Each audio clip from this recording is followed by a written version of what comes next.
Today I'm going to talk to James Meadway, a radical economist who's been involved in studying the global economy and the European economy over some years. We live in a world where we are constantly told, including after the 2008 crash, that the only alternative available is the old neoliberal alternative, which was put into place by Thatcher and Reagan and then followed in Britain by Blair, in France and other countries, and the United States by successive political leaders. And the nervousness after 2008 was calmed down considerably by the use of taxpayers' money to pay trillions to effectively bail out the banks. Many people in the United States and in Europe and elsewhere felt that not all these banks deserved to be bailed out. Only recently in Iceland, several leading bankers have been arrested for economic crimes and locked up, to the delight of that population.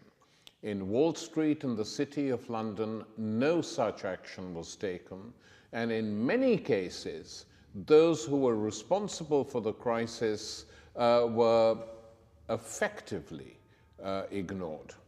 James, very good to have you with us. Let's start by discussing the state of the economy. I mean, quite a number of economists, and not on the left or radical economists, are predicting that far from being over and that another crisis could erupt without warning very rapidly.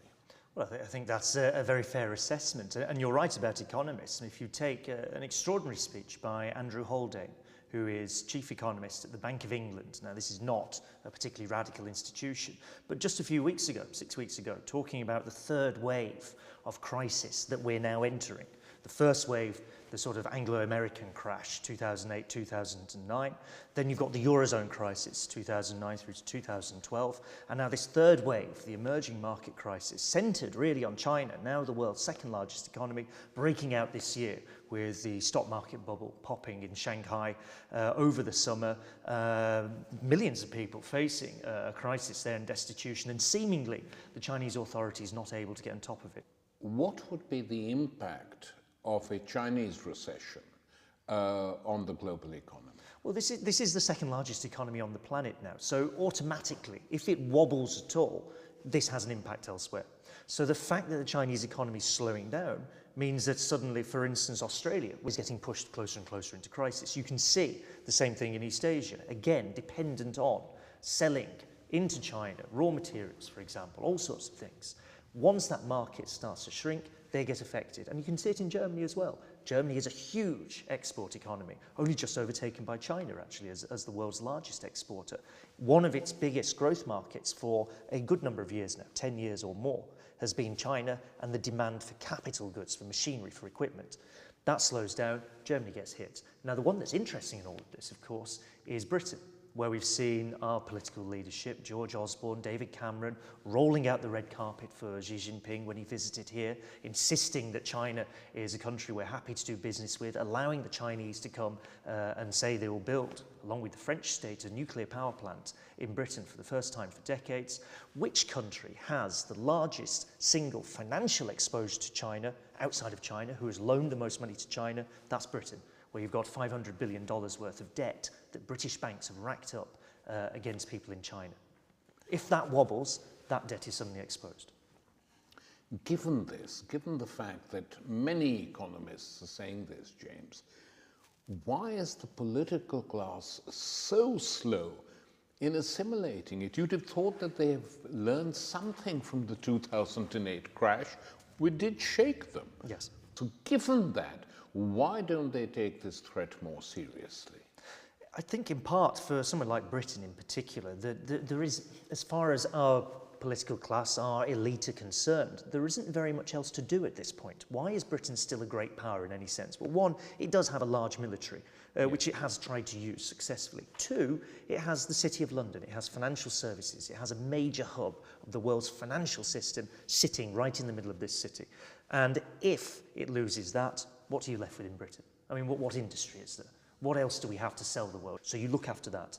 And if that means bailing out those financial services when they spectacularly trash the rest of the economy, you know, to the tune of 1.2 trillion pounds is the IMF's estimate for the cost of the bailouts here. When they drag you into a massive recession, you pay for those costs and you carry on paying for those costs and you don't care about anything else because this is the only thing that matters. So you cling on to it. So the model doesn't change. And what we've done over the last few years is spend an incredible amount of money and resources, and invented all sorts of other excuses. This is why we have austerity. You know, blame the people on welfare, blame the people on benefits. Don't blame the bankers, because they have to be protected. That's what this is all about. Okay, now let's talk concrete things. Let's suppose, by some freak chance, a government is elected in this country at the next general election, which wants to break with neoliberalism. What would be the first measures such a government would take in order to end the Thatcher-Blair era forever? I think at the heart of what you try and do is, to put it crudely, you want to invest, you want to spend money, you want to build things that have some kind of view on the future that isn't just, let's hope that financial services will carry us through forevermore. So that would mean infrastructure investment in Britain. That would mean investing in scientific research. One of the things you'd certainly want to do is be very clear about where you're going to invest, what you're going to invest in, one part. The second part is, okay, how do you raise the funds for that? Well, you can borrow cheaply if you're the government, very cheaply if you're the government here. But also, you need to start to address seriously the incredible concentration of wealth. There is a huge amount of resources, of wealth in the hands of very, very few and increasingly few people, and they are not spending that money.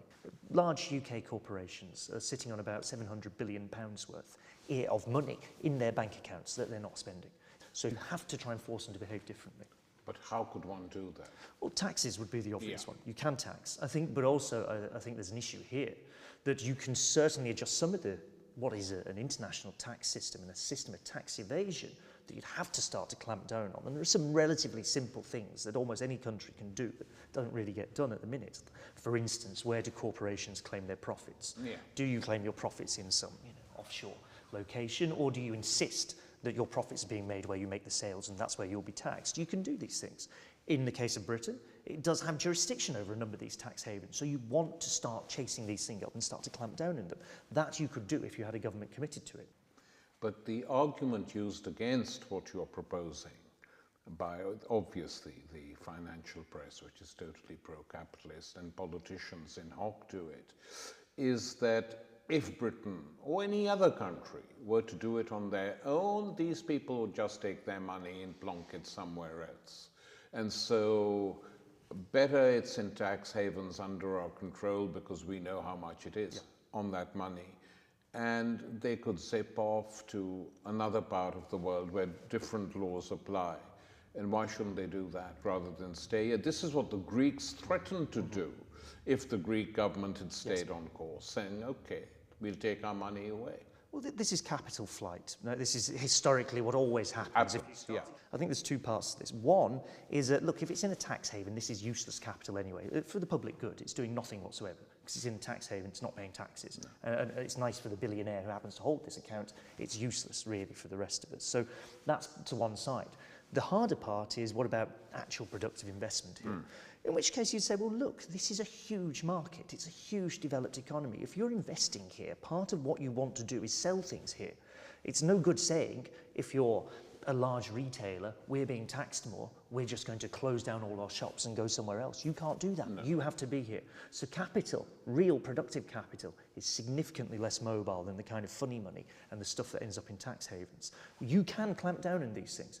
I think what's starting to happen in terms of neoliberalism, less so in the developed world, but you start to see it in the rest of the world, which is now the majority of the global economy is not in the historic centres of capitalism anymore, is that the argument about capital controls has come back in a big way, that we can't simply allow money to flow wherever it wishes at the flick of a switch and that you have to try and control this stuff.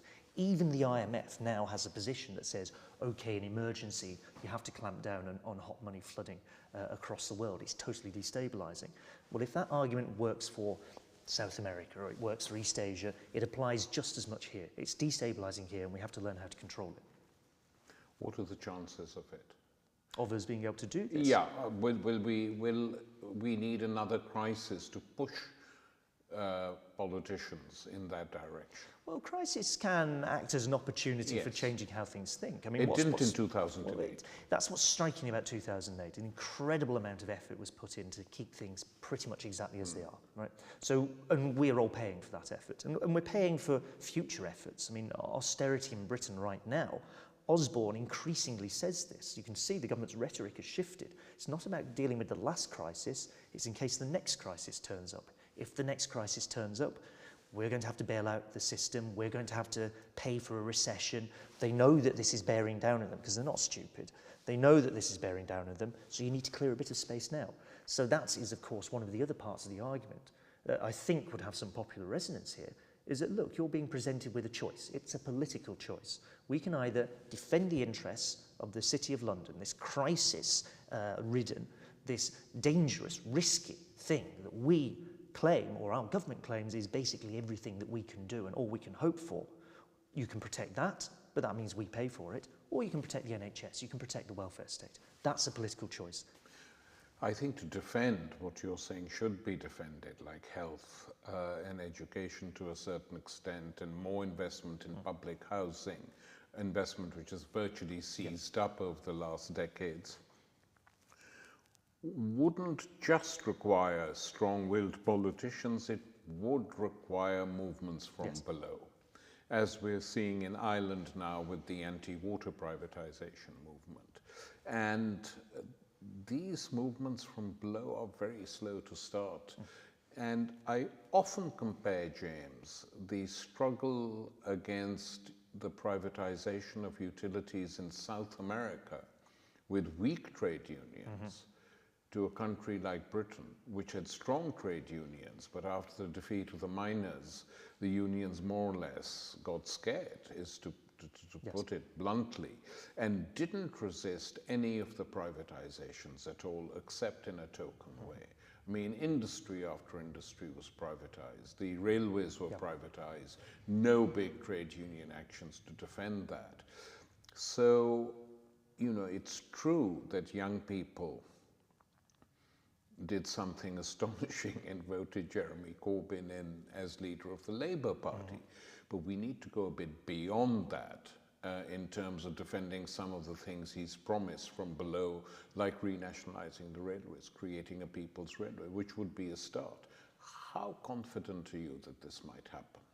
Well, I think that there's two things. First is that a lot of what, you don't get this from the press, but most of what Jeremy Corbyn has said about the economy is popular. Supported. You can find, you know, easily 2/3 of people, upwards of 2/3 will say, let's renationalise the railways. He was elected by a movement. I mean, when you see hundreds, thousands of people turning out to him and speak, it's a social movement that got him there. And it's a social movement that will enable him to deliver on any of this. I mean, I think it's already having an impact. The fact that you do have Jeremy Corbyn as leader of the Labour Party is clearly having an impact on how British politics is now conducted. Let's move on now to the global economy. Could you explain what all these deals, the TTIP, other similar deals with different parts of the world mean? Well, there's two parts to this. The Transatlantic Trade and Investment Partnerships, the deal between the US, the United States and the European Union. Yes. Conducted pretty much entirely, I mean, this is the EU for you, but almost entirely over the heads of their own citizens, as a comprehensive trade deal that also loads in a whole load of new ways to regulate investment and to control investment and to decide how companies invest, which will be familiar, by the way, for people in the rest of the United States. Or, you know, if you're in Mexico, you'd be familiar with the North American Free Trade Agreement, NAFTA. Or you'd be familiar maybe with the sort of bilateral investment treaties that the various countries have been sort of pushed into signing over the last few years. So what you have with TTIP, with this US-EU deal, is something like that, but applied to these developed economies, which hasn't really quite happened before. The content of it, the free trade is one thing, That involves getting rid of an awful lot of regulations, potentially in Europe about food standards is one that really concerns people. The really troubling part, I think, the more troubling part, is the creation of an investor-state dispute mechanism. In other words, a slightly technical name, but in other words, you create a kind of parastate body in which a corporation, if it decides it has lost out as a result of a government's decision, can take the government to this kind of quasi-court. There's no other legal backing for this, but you can take that government to court and say, I, or we, as a corporation, have lost money as a result of this decision taken by this government, so we're suing you.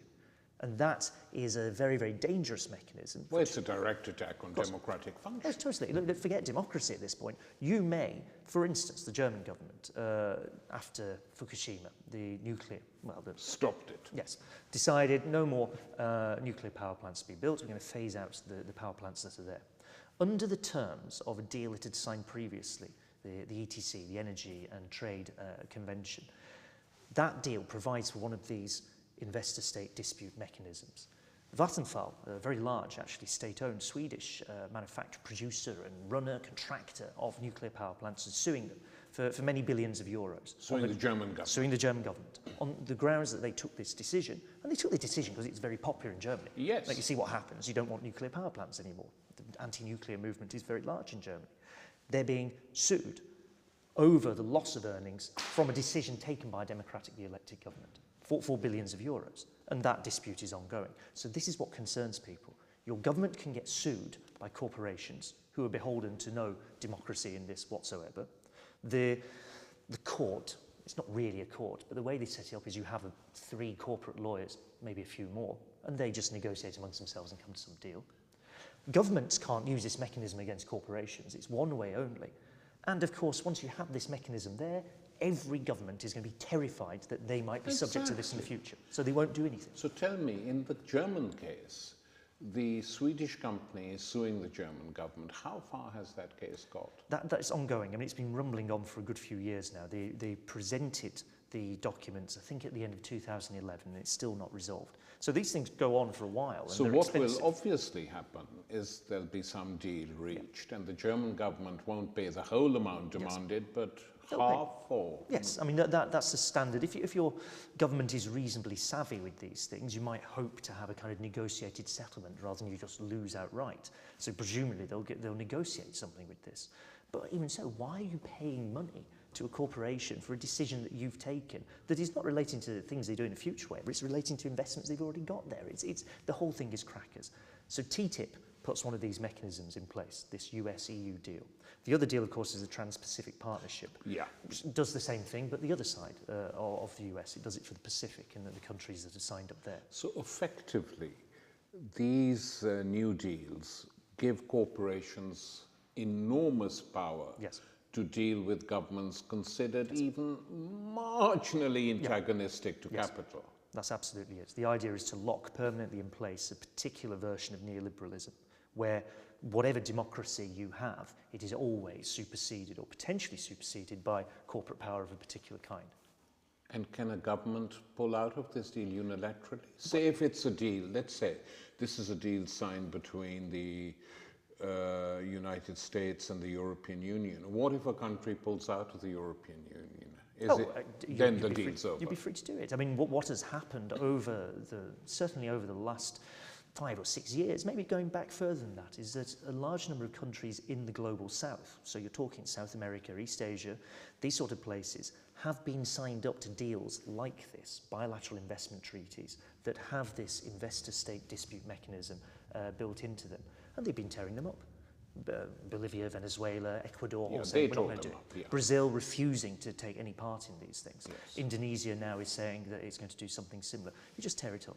And you can do that, and then you're no longer subject to the same provisions. So you can reassert yourself against provided this. Your government decides that's the path you're going to provided your government says they'll do it. The difficulty in the case of the TTIP deal, the US-EU deal, is that the European Commission, the leading body in the EU, may well try and sign something, although they have to get bits of it ratified through the European Parliament. They said they will do that.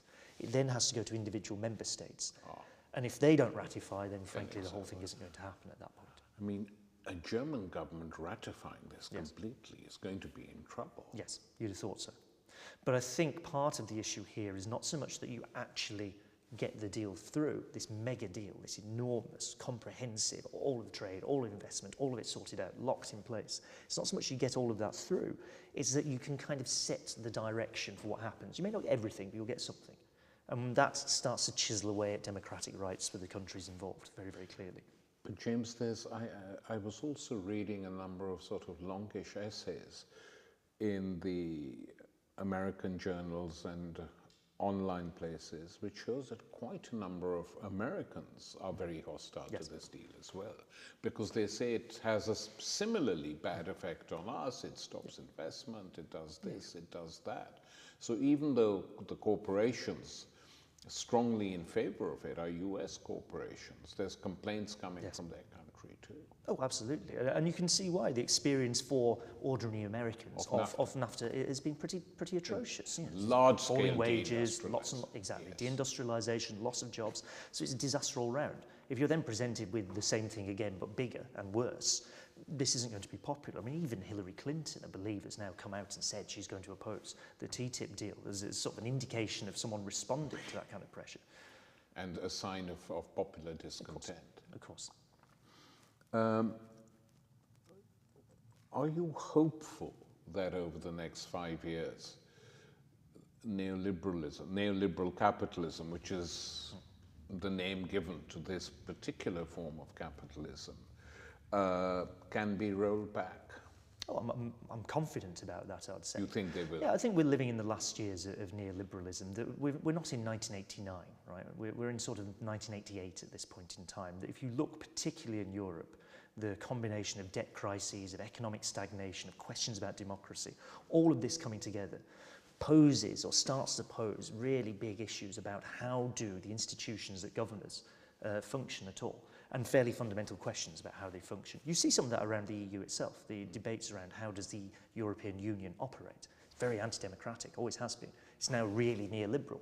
I mean, that's a relatively new invention for it, but it's being challenged right the way across Europe. The difficulty for those on the progressive side of things is it's all very well to say these things are challenged. What do you get instead? And that's where the real argument starts to lie. How do we define what the future looks like in a way that doesn't, for instance, collapse into nationalism, xenophobia that you do see on the increase in Europe as a result of the failure of these institutions as much as anything else? But the old Soviet Union collapsed, obviously, because of a large economic crisis. But also it imploded because the single party in charge effectively lost its nerve, had no alternatives, and the West thought they could control it.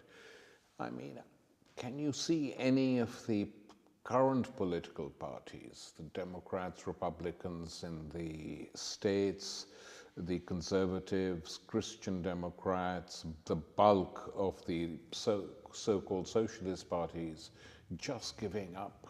Oh, no, not at all. But the challenge for them, I suspect, if these popular movements continue, and what you're seeing is popular movements against neoliberalism, usually a minority of the population as yet, but you can see it building up.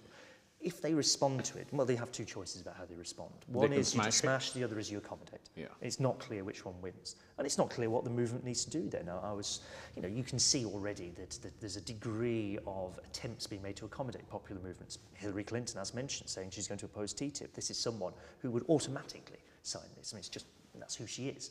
But she's also on the run from Bernie Sanders. Yes, of course. Who's been attacking Capitol, who's been attacking Wall Street, etc. It was exactly a political expression of that kind of mood. You can draw a line all the way from Bernie Sanders all the way back to Occupy Wall Street and all the way back really to the crash of 2008.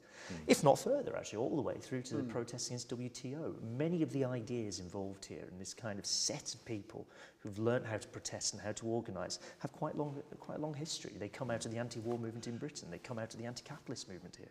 The other side of it, however, in which we can't ignore, is that the success which the EU and the Troika had in basically destroying an elected government in Greece will have demoralized people. And the fact that it wasn't even a straightforward defeat, because defeats one can recover from, but it was a self-inflicted defeat. with Tsipras and Syriza capitulating Yes. quite openly, Yes. despite a 61% referendum saying fight them. Yes. And that will have had a huge impact. And this then raises questions, James, about the way in which the EU is structured Yes. today and how it works. Undemocratic, arbitrary, a machine for aiding financialized capitalism, and it rules supreme. They've appointed prime ministers in the past, technocrats in Greece, in Italy, controlled even microfinancing in Ireland and Portugal. So what is to be done about the EU? Because it's not a question you can shy away from. And I think it's very dangerous to have a situation where the only criticism that's coming of the EU is coming from the far right or the conservative right. Yes, I absolutely agree. I mean, that I think is shifting. I think it's shifting across Europe. The experience of Syriza Has in had an particular, impact. I think it's had a clear impact on the left in Europe when you start to think, if you're confronted here by Nigel Farage, who's against the EU, then you can see a default reaction for people is, well, I don't like Nigel Farage, so the other side can't be too bad. But then the experience of what's happened to Greece, the way that the EU and the institutions of the EU have responded to the Eurozone crisis, and the way they are now responding to the refugee crisis, it's something that you can't, I think, in good faith, simply turn around and say, as a progressive, as someone on the left, this is all fine. We just need to kind of change things around a little bit. I mean, this is the other great white hope, rather, is that somehow the EU will be subject to reform. Well, look, everything over the last 20, 30 years says that it has got progressively worse and worse and worse. Everything. The line of march inside the European Union is set by the European Commission. Parliament's a sideshow, really. It's set by the Commission. The Commission determines the line. The Commission is neoliberal to its very core of its being, and that is what it wants Europe to look like. And there is no plausible route into this to make it behave any other way. So that suggests your only real option here is to say we must be opposed to this institution. The options of reform don't really exist. I agree with you entirely. And on that, even from the point of view of the hardline capitalists, like, say, the German state and the German government, this volatility and the threat to the euro as a currency must raise questions about the Eurozone, must raise questions about whether it was possible, logically, to create a common currency without a common political structure. It's never been done before. And I have the feeling that the German elite is chafing, which is why Wolfgang Schäuble, the finance minister of Germany, privately or semi-publicly offered the Greeks quite a lot of money to have an amicable Grexit. The Greeks foolishly refused, in my opinion, but that's another question. The real question is, why do the Germans want it? And it's obvious they want some restructuring to happen. Or why should their banks be threatened? Yes, no, that's exactly it. I think the experiment, and Merkel in particular is in quite deep trouble over this, the experiment with trying to bail out Greece especially, they've kind of managed Spain and Portugal and Ireland somewhat better in all of this. Although I note today that Portugal is getting troublesome. Portugal is getting troublesome. The government that was voted in on a minority basis is now being pushed out of office just this morning. So they are having issues all over, but it was Greece that Merkel staked her reputation on. We will bail it out, everything will be fine. We'll get the money back, no losses, everything's back to normal by whenever, 2015, let's say 2016. It hasn't happened, it isn't going to happen. The terms now being applied to Greece are frankly inviting rejection at some point, which will happen, and Greece will be out of the Eurozone.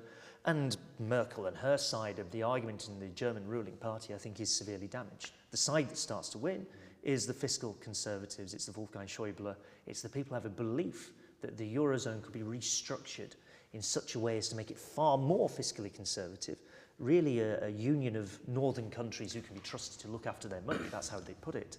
And this will involve much less risk for German capital and German taxpayers, and they'll be quite happy with some exits. It'll be chaos for a bit, but we'll get through it. That, I think, is their vision of how the world will operate. James Meadway, very good talking to you, and we'll talk again. Thank you. Thanks.